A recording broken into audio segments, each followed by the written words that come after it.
Greetings. So, popular question that was requested is why People Plateau under 700, and then kind of ways to break through that. And so I wanted to list out some of the main reasons, and then kind of go into these in depth.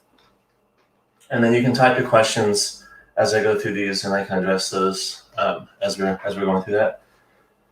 So one of the main I guess difficulties is not having this exactly like a clear plan of what to do from start to finish.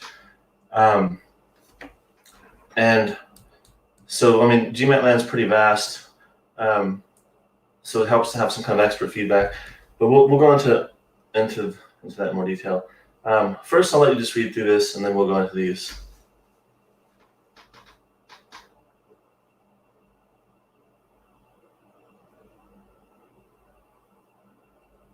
And then you can message once you've all read that.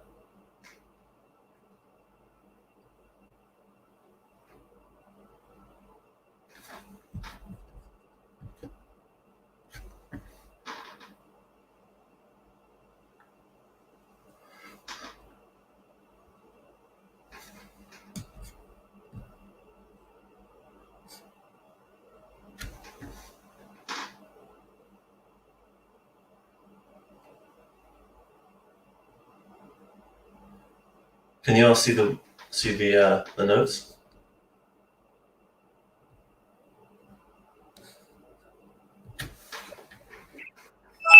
Josh, we see the DOC document. What document? Okay, I'm not getting any chat, so I wasn't sure if people had a chance to read it yet or not. We do have people on the chat. Oh, for some reason I'm not seeing any messages. It's just that message that I typed. Where do you see this? In comments or in private chat?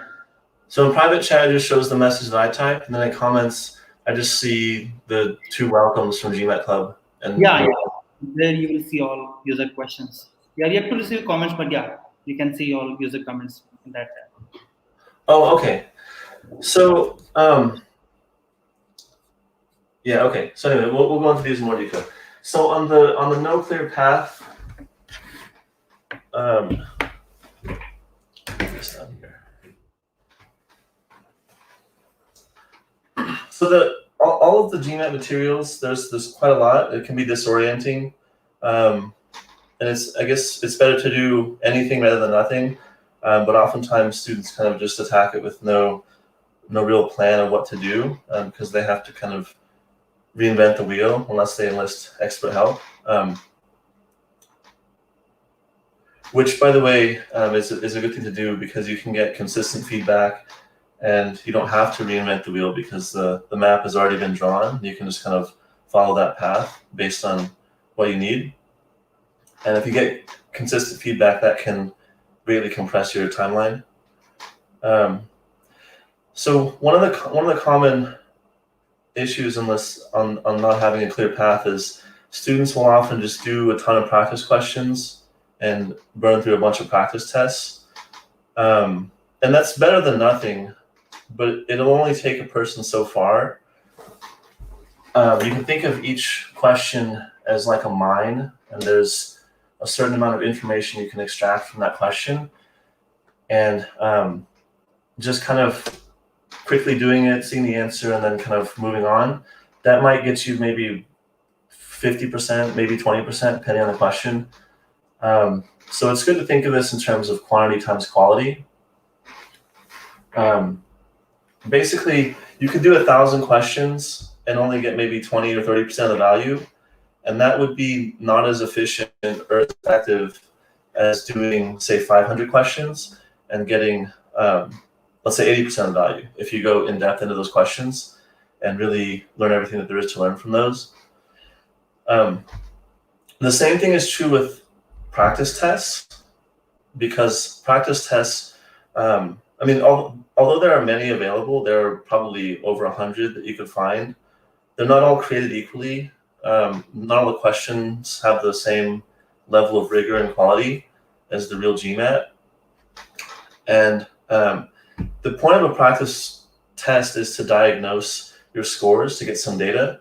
And then once you do that, you have to use that information somehow to refine your studying.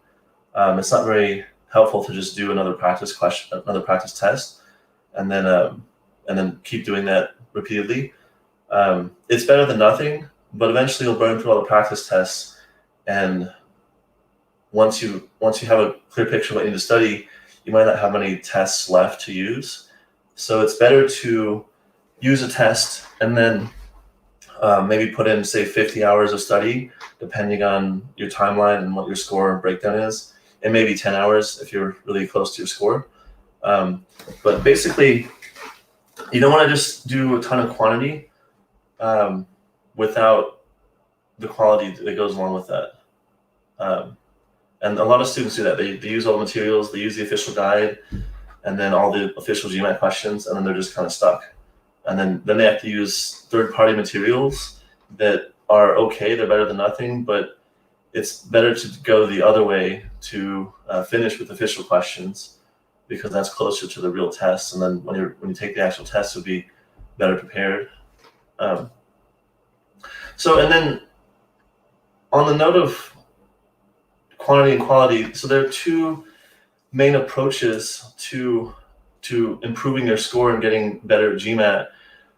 And one is to reinforce your existing thought patterns and the ways that you solve problems, even things like mental math, doing just working with fractions, things like that, just getting faster at that, getting more efficient, being able to do them without writing as much.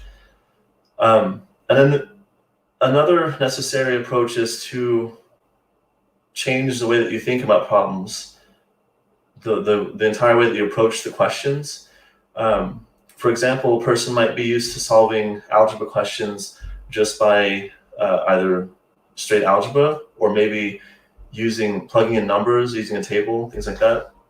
Sometimes it's better to use a graph, because you might be able to see the whole layout of the landscape a lot more clearly that way and much more quickly, especially in data efficiency. And basically you have to do both. You have to both strengthen your existing modes of thinking and speed, and learn new ways of doing things. So it's kind of like maybe drills for learning a musical instrument, and then maybe learning new songs, or perhaps maybe things like running a mile every day, and then maybe changing a new workout for some athlete, things like that. There's basically reinforcement and then new patterns, and then you have to reinforce those new patterns and repeat that iteratively. Basically, anytime you learn something, you have to reinforce that, make it stronger, and then learn the next way, the next new way. So, and then after, with all the numbers, doing a bunch of questions, that yields a tremendous amount of information, and you have to get something out of that information. So one of the things you have to do is collect data, and the data has to be high quality, and you have to do something with that data. You have to analyze it. Data is basically your sixth sense. You can see kind of into the future what you need to do, what areas you need to focus on. You can identify statistical trends. So an error log, and then in the error log, it's not just, did I get this question wrong? Maybe note what about it you missed, why you thought the right answer was correct, what potential trap you might have fallen for, because sometimes the questions have the kind of reflex traps. And then there might be, and you also want to note things like how much time it took to answer the question. Basically, the more data, the better. And it's eventually you'll kind of pare back the data once you kind of see what you're doing, but it's better to start by collecting more data than necessary, and then kind of dial back on that later, versus trying to deal with the data when you're pretty far into the game. And then, so the next issue that a lot of students encounter is kind of being somewhat good at many different areas by just taking the kind of somewhat semi-random approach of just studying a bunch of questions and just seeing a little bit of everything, but not really diving deep into any of them, maybe just a few areas.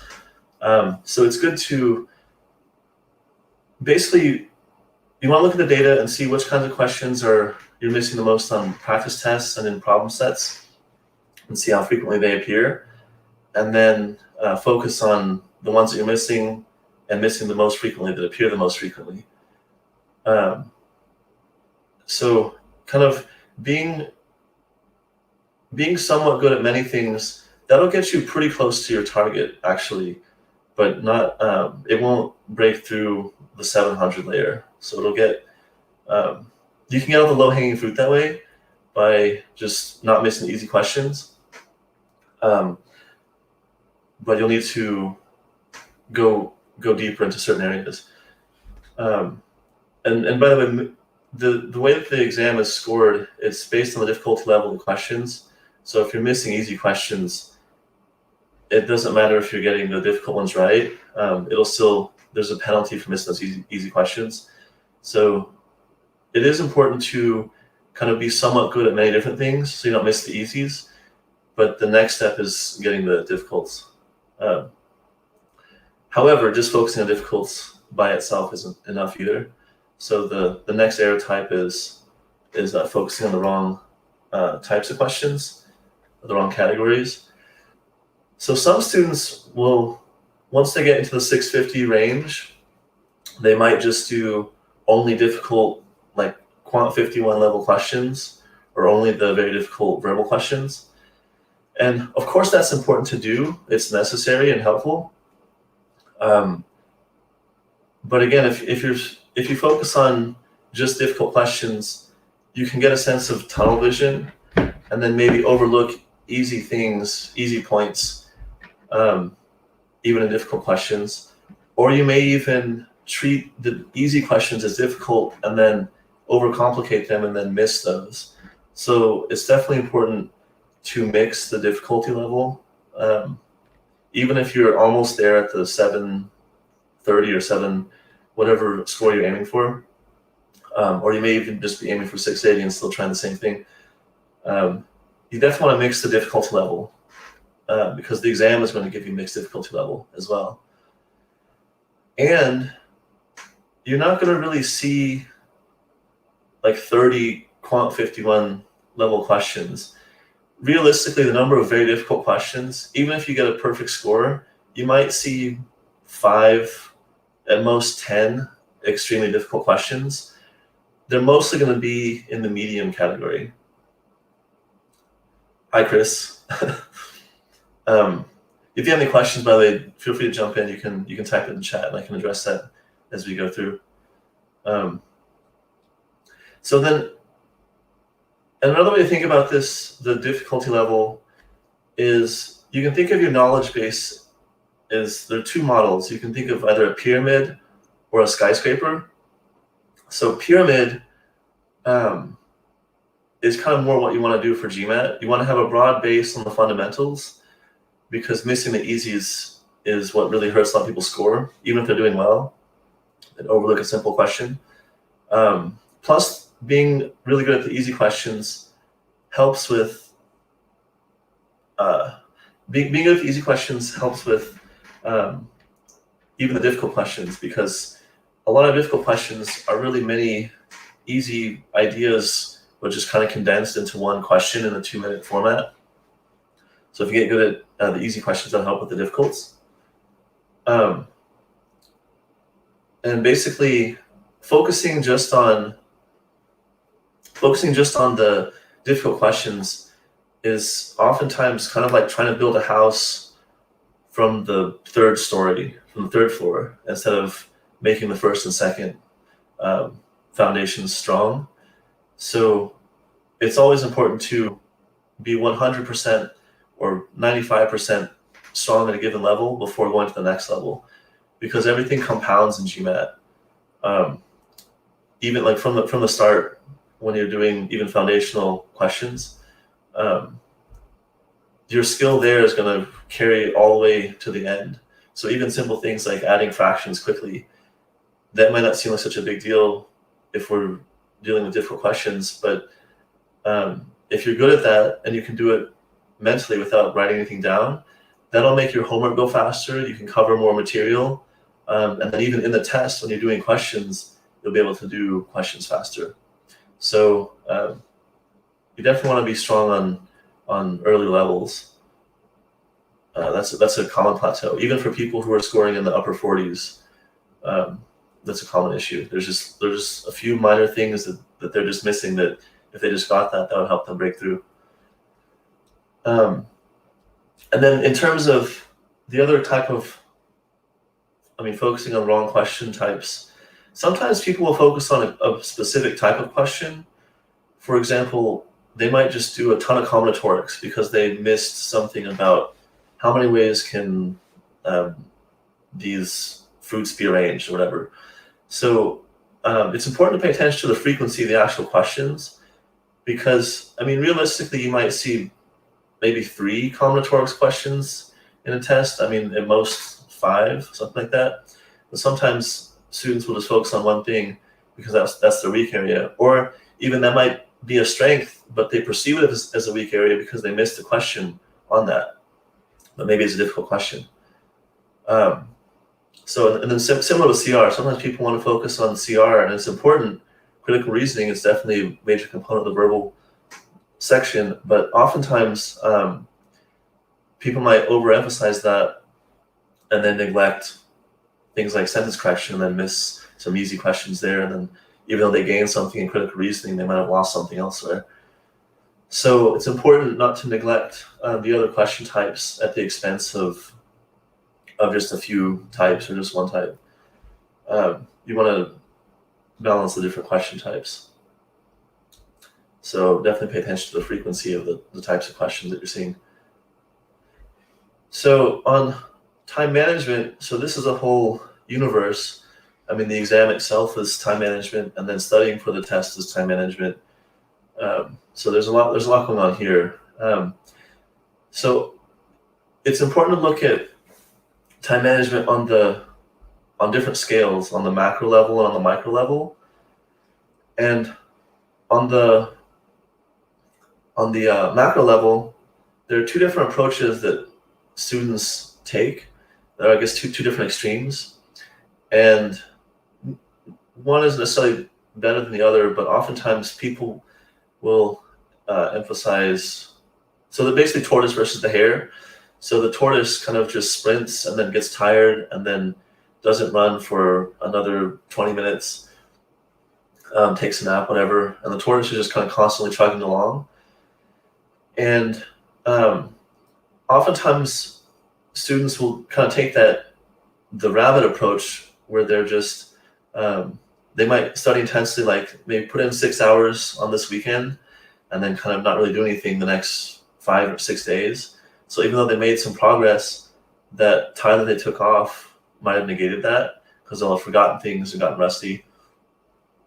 So if you have to choose between one or the other, well, I guess a balance is good, but tortoise often gets the more consistent results because they're constantly doing it, versus sometimes hare might just kind of, if it's on and off, sometimes the hare might give up. So it's important to keep it consistent and not burn out, because the hare approach often does that. Now, one advantage of doing these kind of intense study sessions is you can often break through things, which is good, but only if that's sustainable. So it's better to kind of gradually chip away at things versus trying to throw your energy into it and then kind of burning out and not studying for several weeks, taking a vacation, whatever. So it's also important to balance things. We talked about this earlier with focusing on just one question type. You have to juggle the different question types because sometimes, let's say your sentence correction score was the weakest in verbal, and then you might have focused exclusively on that for the last study session before the next test, and then you might find that your sentence correction jumped up quite a bit, but then the others dropped. That's a fairly common pattern. So you want to balance the question types. So you want to devote not necessarily equal, but more in the direction of equal than just focusing on one extreme or just doing one question type. And that can be challenging. I mean, if you have a lot going on, I mean, most students in GMAT have a full-time job, so they only can really study maybe an hour or two a day. I mean, oftentimes people are ambitious and they aim for let's say 3 or 4 hours a day, but that's often not really sustainable except on the weekend, maybe. So it's better to just do that. If you can do 2 hours a day and working full time, great. And then, so in terms of time management on the micro scale, oftentimes students are doing questions and maybe they might do questions in kind of the relaxed study mode without the sense of time, but then when they do practice tests, they do those timed. And I mean, that's better than nothing. I mean, at least there's some kind of time exposure. But it's important to have that level of time, the sense of time on the individual question basis, on 30 seconds, 60 seconds, 2 minutes, and then even like 10-minute intervals to have a good sense of that. Otherwise, it's too kind of your sense of time. You don't want it to be just focused on the whole section level, like quant only or verbal only, or just like at the halfway point or whatever. You want to have your sense of time refined on the within question level, on the 5 question level, and then maybe like quarters and halves of the test. So whenever you're doing questions in homework, you have to time yourself on every single question you do, no matter how easy or how difficult it is. And then, you know, if you miss a question or it ends up, if you're working on it for 5 minutes, that's fine. Just mark it as over 2 minutes. And then, I mean, if you're able to get it, go ahead and mark whatever the real time it took you to take to do it. Because sometimes you will actually spend 2.5 minutes on a question in the test, even though it's maybe 2 minutes a question. So it's good to know your sense of time, and then just identify those areas of where you can speed things up. Maybe you wrote more than you had to, or did a calculation that was unnecessarily complex. Maybe there's a shortcut, and I can show you a few shortcuts later. So there's sense of time on the different scales within a test and within question, and then sometimes students will just overemphasize speed at the expense of mastering the question, the concept, whatever that question is testing, or whatever there is to learn from that question. So, of course, speed is crucial in GMAT, but it's not the only aspect.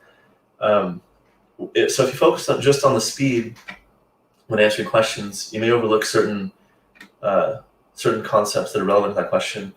And you may be fast answering just that one question, but it may not necessarily generalize to other questions unless you've extracted all that information from that question type. So you need to be able to generalize from the different. I mean, when you have a question that's difficult, it usually has many parts, and you can, if you master each specific part of that question, you can generalize that to other questions versus just answering that question quickly, and then it doesn't translate as much to the other questions.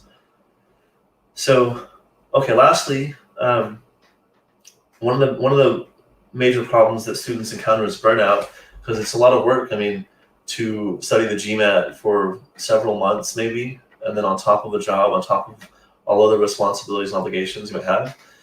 So having balance is really important. And one of the I guess sometimes people try to cut corners in different places, and one area is sleep. Sometimes they'll stay up late, or they'll be studying, and they get tired, and then they want to just keep studying anyway, because they've already decided, I'm going to put an hour into studying right now. But that's not always the best thing to do. So you definitely have to put your health and well-being first, because if that's not in order, then you won't be able to study GMAT. So make sure you're getting your 8 hours, or some people can function well on less. But for most people, it's 8 hours. So definitely don't cut corners there. And if you're studying and you feel tired, take a break. I mean, don't.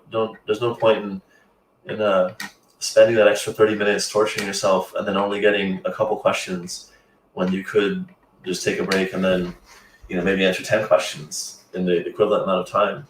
So definitely want to use your time wisely there. And then often, back to the first point about no clear path from A to Z. There's a lot of information to cover, and it's not really clear, how much time is that going to take, and how much work is that, and then what can you feasibly do within your target. So a lot of people are aiming for round 2. I mean, most people watching this are probably aiming for round 2. And so you've got a couple months. I mean, but with applications, maybe less than that. So it's important to have a realistic sense of what you can do in a given amount of time. Many of you will be able to reach your target on time, and hopefully that's the majority of you. But oftentimes, I mean, maybe there's just too much work to do in too short of a time. Maybe you have too many obligations, and that's fine. I mean, do what you can before round 2. Aim for that target, see if you can get it. Because worst case, you'll have got quite a few points, and then you're ready. You can just keep going, and then apply in the next cycle. Whether that's, I mean, you can extend your studies. I mean, it's not ideal, but it's better to have done that work and then got closer to your goal, so that way you have less to do. So most students, I would say most students who come to us end up studying anywhere from 2 to maybe 5 months if they have a lot of work to do and if they have a lot of responsibilities. Some people are close to their score and they can just get it in a couple of weeks, or some minority are able to just they take the test and they just do a little bit of studying and they can get it. But most people probably need a few months. So if you've already been studying and you're a few months in and you're making that progress, that's great. If you're just starting, you may be able to reach your target on time.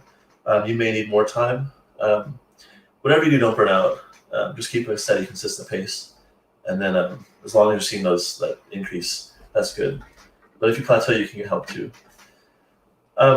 So now, do you have any questions about any of this? I'll wait a little bit and see if there's any questions, and then I'll address those. Otherwise, we'll go on to some questions. So GMAT questions.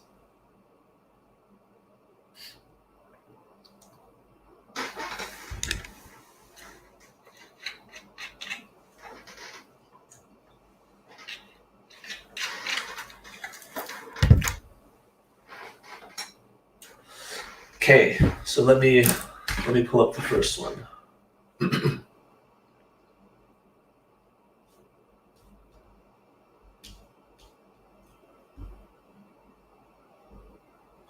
Okay, so this will be a little CR. Let me find it first.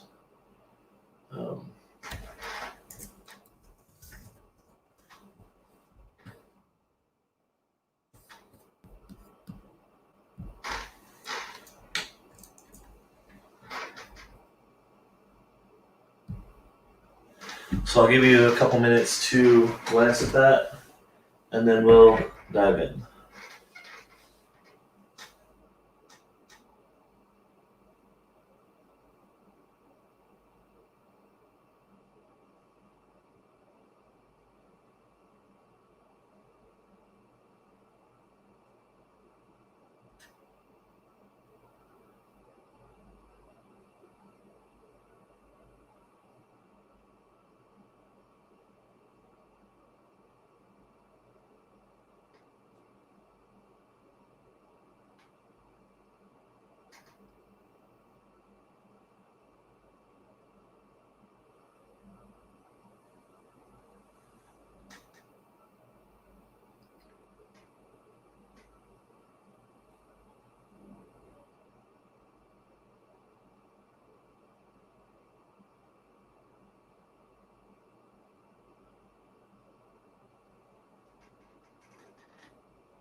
So, first of all, what type of question is this?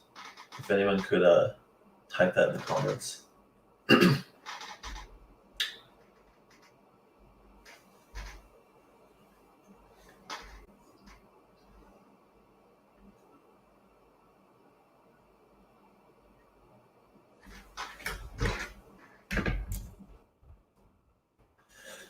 So the commentator's argument relies on which of the following assumptions?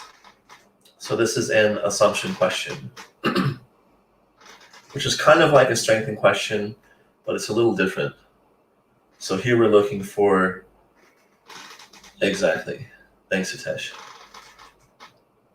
Here we're looking for some piece of information that the commentator is assuming, something that's necessary for their conclusion to hold.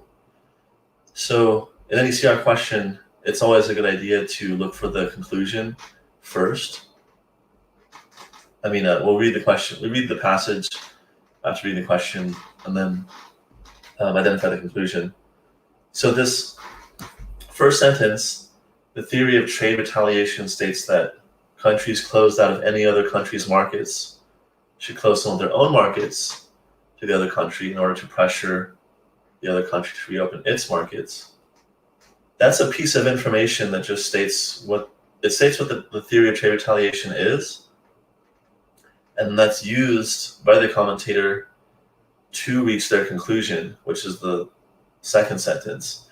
If every country acted according to this theory, no country would trade with any other. So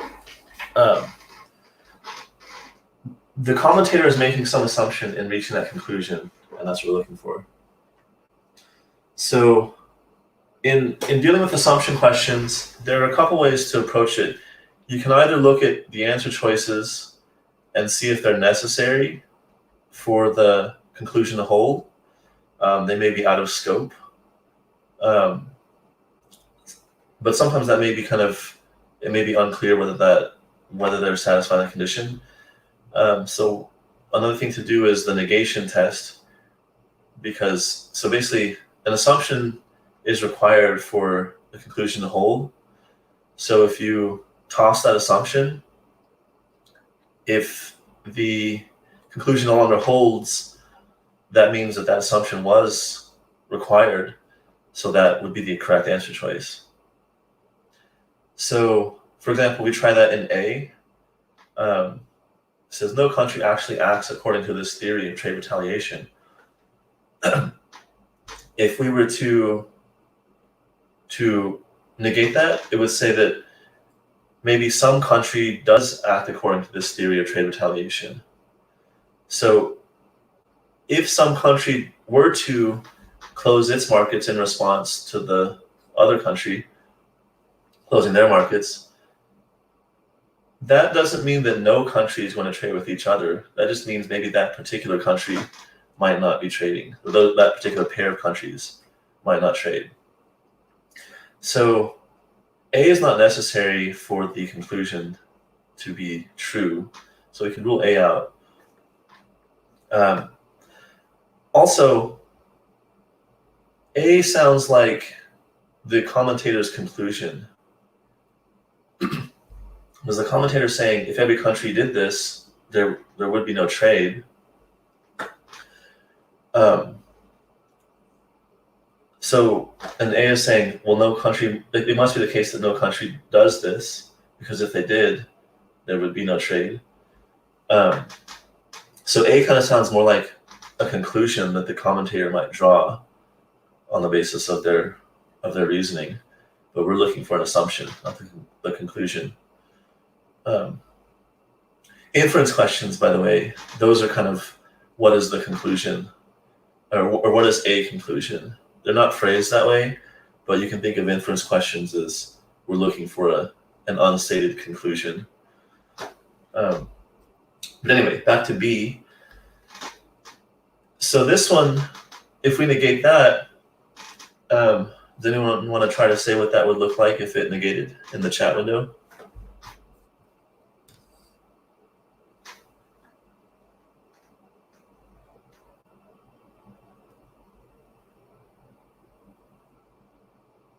we're negating a negative, so negative times negative is positive. This would be a positive statement of some sort.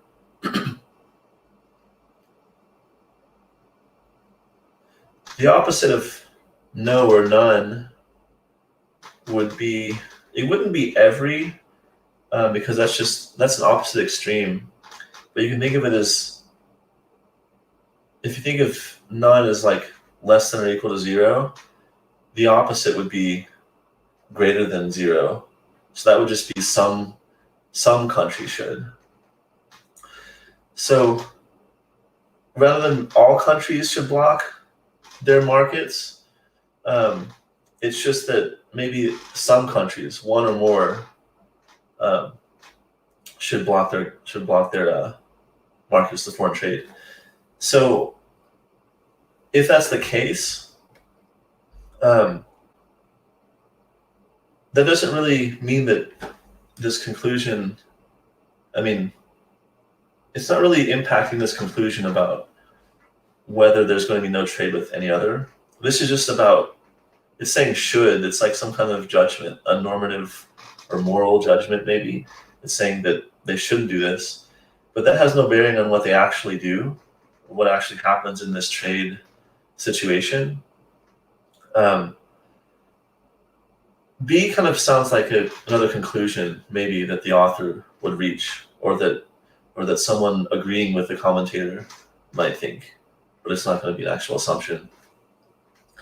So then if we look at C, so this one's not negative, it's positive. I think it's actually easiest to negate the negative ones, because then you get a simple positive statement. When you have positive statements like, such as C, that can actually, negating it will make it more complicated, potentially. So you may be better off just addressing C directly. So C says that trade disputes should be settled by international tribunal. So this is just kind of saying what should happen with these trade disputes. Well, that doesn't really, this is some kind of judgment, and that has no real bearing on, I mean, this is saying what should happen, but what actually happens. This international tribunal, we don't have extra information about what that tribunal would do, and we don't even know if it is going to be settled by tribunal. So C doesn't actually contribute any information that's useful for this argument. And then if we look at D, for any two countries, at least one of them has some market closed to the other. So what this is saying, that every pair of countries, one of them is going to be closed off to the other, the some market. What that says is that, I mean, if we negate that, then instead of every pair having some market, then the opposite of that would be that there is no,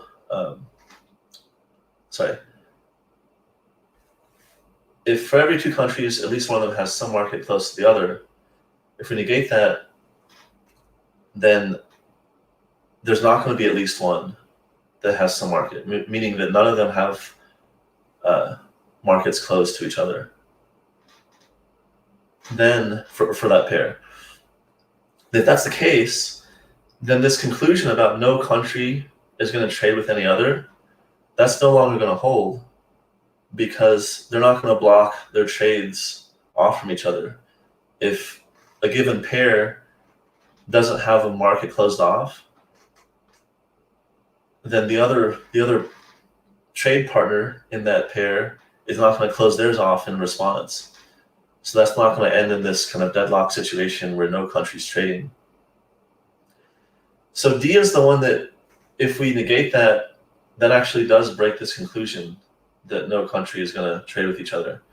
So we should keep that as a maybe, in case sometimes we get an answer choice that sounds like it's right, but there's a better one. So just to be safe, keep it as maybe, and then come back to it later. And then lastly, E, countries close their markets to foreigners to protect domestic producers. So this is positive, we should negate it.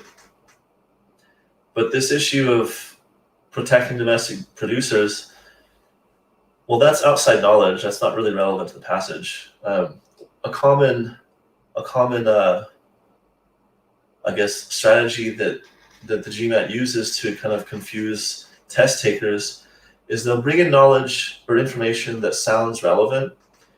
I mean, domestic versus international trade, production, that is relevant in trade discussions, but it's not relevant to this particular question. And yeah, it's out of scope, as Hitesh pointed out.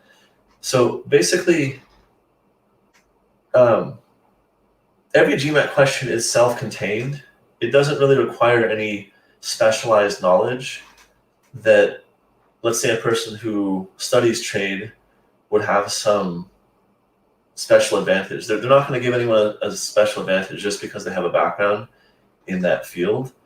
Everything is going to be either common knowledge of business school applicants, or it's specialized information is not going to help, or it won't be necessary at least. So yeah, GMAT will often try to enlarge the scope in some of these out of scope answer choices. They may be things that sound relevant. They might be relevant in some other universe where we're considering a different issue, but the question itself was very restricted. It was just about pairs of countries and having their markets closed off, and just the theory of trade retaliation itself.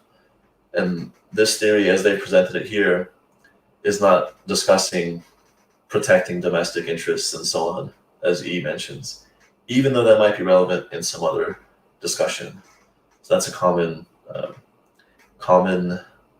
I guess, strategy for confusing test takers by overwhelming them with relevant information.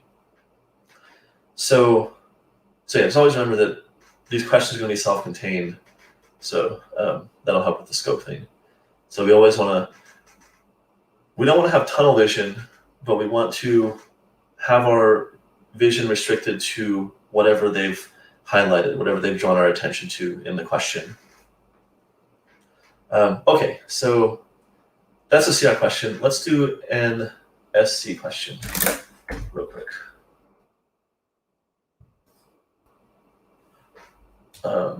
Let's see.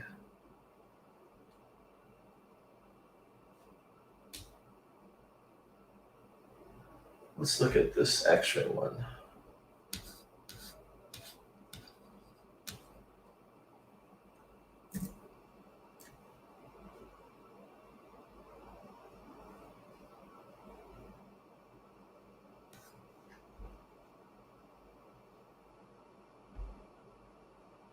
So I'll give you a little time to look over that, and then we'll dive in.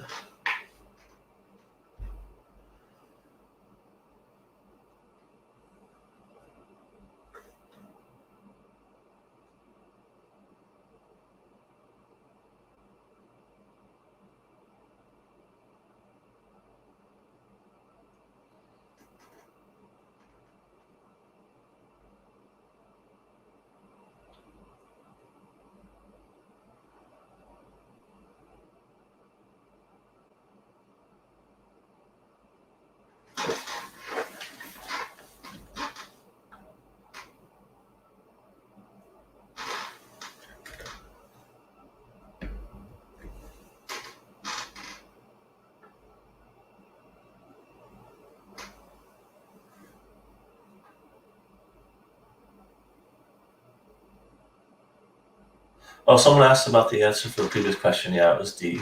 The previous one was D.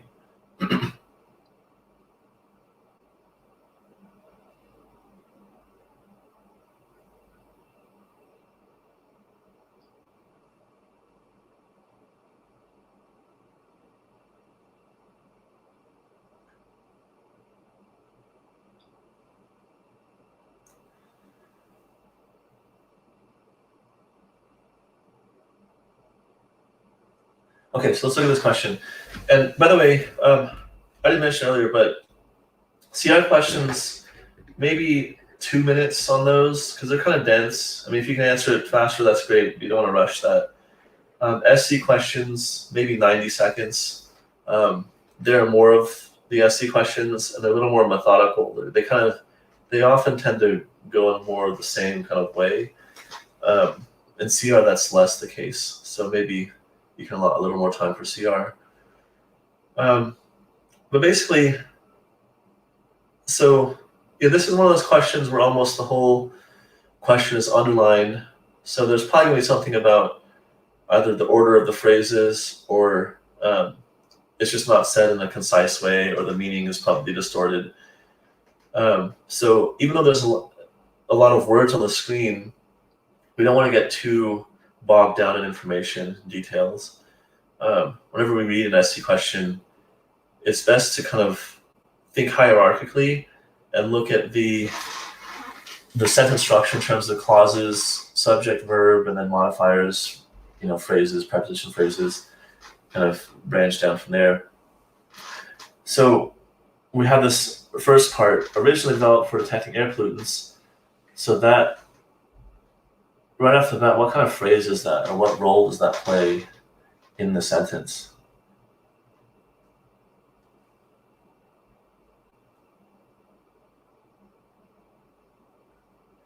So what follows that comma is a technique. That's a noun. So this first part is a modifier for that noun. Originally developed for detecting air pollutants, this technique. So we could kind of mentally tune out that modifying phrase as far as focusing on the grammar, and just read this part that says a technique called proton-induced X-ray emission. So that's also another modifier, this called part. That's just modifying the technique. So we have this noun, a technique, and then it's surrounded by modifiers, a modifier before, a modifier after. And then it says, which can quickly analyze the chemical elements in almost any substance without destroying it. That's also another modifier. So we have three modifiers here. And basically, we have this noun, a technique, and then after this comma, we have is finding uses in these fields. So really the structure of the sentence is a technique is finding uses in certain areas. So we can greatly simplify that question by just looking at the frame, the structure. And then we have these three modifiers, and then maybe there is a more concise way to say this, but it accomplishes what it set out to communicate. We have modifier, subject, other modifier, and then this which can quickly analyze. That's that technique. It seems, it's a little clunky, but there's nothing grammatically wrong yet. There's no meaning distortion, and it communicates what it's set out to do. So we can leave this as a maybe. I forgot to mention, in verbal, you want to write A, B, C, D, E on the scratch pad. Even though you use the scratch pad more for quant, you still want to use it in verbal too. You can keep track of your answer choices. You don't want to get jumbled up and, did I eliminate C or not? I don't remember. Then you have to look at it again. It wastes time. You can just write A, B, C, D, E, and then for the whole section, then use that and, cross out answers that you eliminated. So A is a maybe. We don't want to cross it out, but we also don't want to select it because there might be a better choice. Oftentimes students will go with whichever, because we're in a time constraint, we might just select the answer that one sounds good enough, so we just pick it, then move on. But there might be a better one, so we always want to leave that as a maybe. And then with B, so we have it starts out similarly with that same modifier, but then there's this other one, having the ability to analyze the chemical elements. There would need to be a conjunction there. We have to say originally developed in this way and having the ability to do that, comma, this technique, and then so on. But as it stands, we just have two parts of speech with no conjunction. There's nothing connecting them within that comma. So it's like a comma splice. And then with C, we have a similar kind of, well, actually, they invert the order. So here they start with the subject, a technique originally developed for detecting air pollutants, called proton-induced blah, blah. Well, here it sounds like the air pollutants are called the name of this technique. So that changes the meaning. And we'd also need an and, just like we needed in B, because we have this modifier originally developed, comma, another modifier called, and then what it's called. That needs to have an and, because we have these two participles, developed and called. So a couple things wrong with C. But even if we fixed both of those issues, it still wouldn't be better than A. So okay, and then on to D.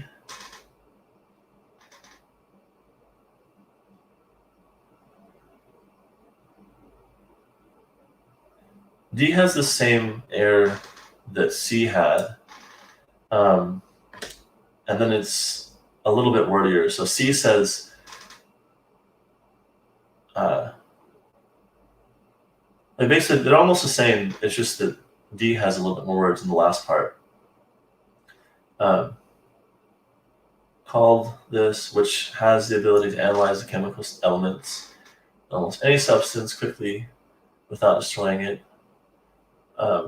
Yeah, basically the same as C. So and then E, a technique that was originally developed. So here they changed it from, they included this restrictive clause that was originally developed for detecting air pollutants and has the ability.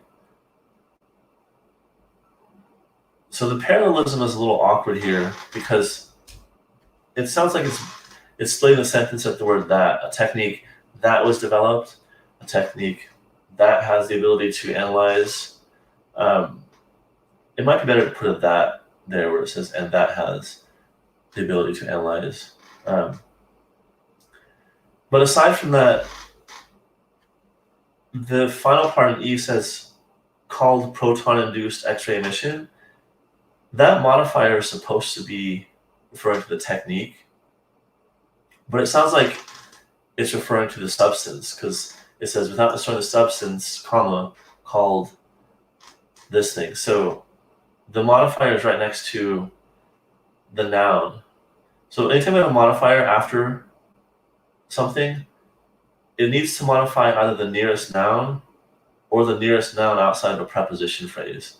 Sometimes we might have a noun and a preposition phrase, and it might modify the noun before the preposition phrase, but it needs to be the nearest noun or the nearest noun outside of a preposition phrase. So in E, it's modifying substance, but it should be technique. So that's also an issue. Basically, we want to have the modifiers closer to the modifying. And in E, the technique's at the beginning, but then this called part is at the very end. So that's a bit, it's too much distance. So yeah, C, D, and E also, they all have that same ambiguity about called, what the technique is called. So C says the pollutants are called this, and so does D. And then E says the substance is called the proton-induced X-ray emission. So they all have that issue. And oftentimes, in sentence correction questions, the same error might be recycled through different answer choices. And if you're able to spot that, that might simplify work. But on the flip side, GMAT knows that people are studying the test, and so they build in counters. So there might be something that we identify as problematic, and it may be problematic in one answer choice, but they may change something in a different answer choice that actually that same issue is now no longer a problem because they corrected something else that made it work. Or we might be eliminating something. So there are two types of eliminations in SC. There's the kind of red flag elimination, something's definitely wrong.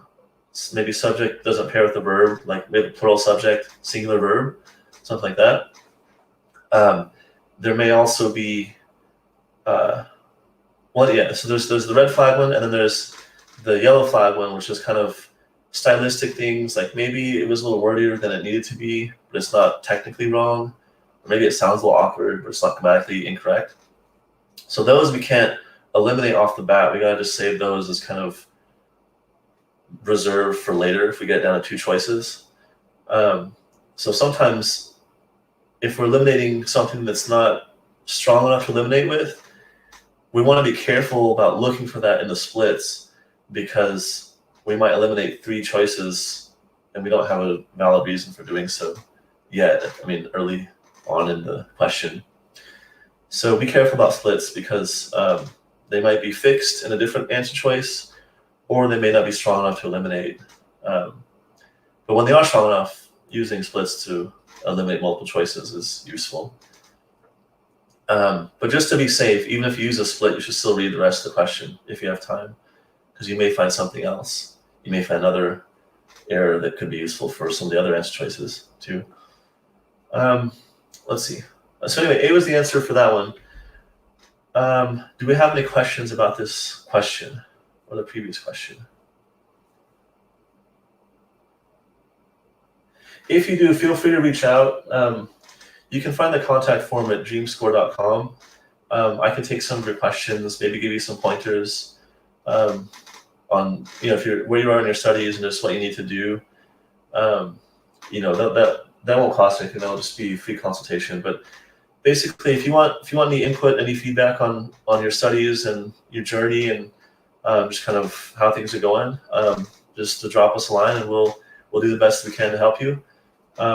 And then we also offer a score guarantee. We're the only GMAT tutoring company that does this. We offer a score guarantee basically, if you don't reach your score and you meet all the criteria, we refund based on the score that you get. So there's some information about that. But we do traditional tutoring. We can help you. We can facilitate group classes. If you need any help with your journey, any high level kind of input, whatever, or maybe even just like a specific question that you want solved, something like that, just reach out and we'll do our best to assist you. And then any questions, let us know. Otherwise, we can adjourn the session.